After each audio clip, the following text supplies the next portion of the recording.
भारत आज एक ऐसे महत्वपूर्ण दौर में है जहां उसकी सबसे बड़ी ताकत उसकी युवा आबादी है।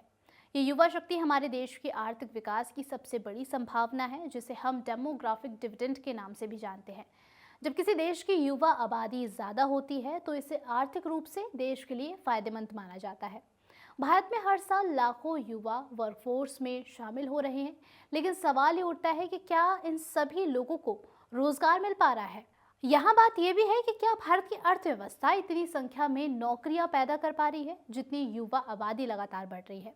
सरकार इस स्थिति को समझते हुए नीतियों में लगातार बदलाव भी कर रही है। हाल ही में नए लेबर कोड्स भी लागू हुए हैं जो खास तौर से उन युवाओं के लिए बनाए गए हैं जो फिक्स्ड या स्थायी नौकरियों से वंचित हैं। ये कोड्स कॉन्ट्रैक्ट या platform workers, gig workers, migrant workers और इन तमाम लोगों को बेहतर सुरक्षा और अधिकार देने की दिशा में काम करते हैं। अब सबकी नजरें बजट 2026 पर टिकी हैं। सरकार इस बार उन सेक्टर्स पर ध्यान देगी जहां सबसे ज्यादा रोजगार सृजित हो सकते हैं, जिन्हें जॉब इंसेंटिव सेक्टर्स भी कहा जा सकता है। युवाओं की इस बड़ी ताकत को रोजगार प्रदान करना सरकार की जिम्मेदारी बन चुकी है। क्या बजट 2026 में इन सेक्टर्स को मजबूती मिलेगी? क्या नए कदम रोजगार सृजन में सफल होंगे? ये वही सवाल हैं जिनके जवाब हमें मिलने वाले हैं।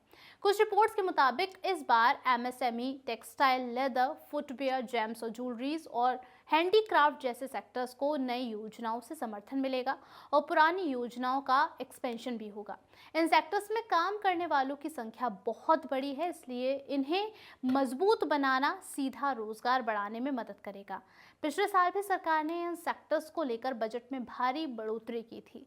जैसे टेक्सटाइल मंत्रालय के लिए आवंटन में 69% की ग्रोथ थी और लेबर एवं रोजगार मंत्रालय के लिए 82% की बढ़ोतरी। अगले बजट में सरकार का ध्यान सप्लाई साइड सुधारों पर रहेगा, यानी कि उत्पादन क्षमता बढ़ाने पर ज्यादा फोकस किया जाएगा।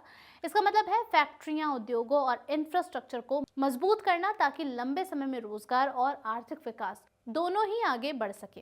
खास करके एमएसएमई, सेमीकंडक्टर, क्रिटिकल मिनरल्स, रक्षा और इलेक्ट्रिक मोबिलिटी जैसे क्षेत्रों को सपोर्ट मिलेगा। एक्सपर्ट्स का मानना है कि शिक्षा, स्वास्थ्य और स्किलिंग को अब सिर्फ सामाजिक जरूरत नहीं बल्कि आर्थिक निवेश के रूप में देखना होगा।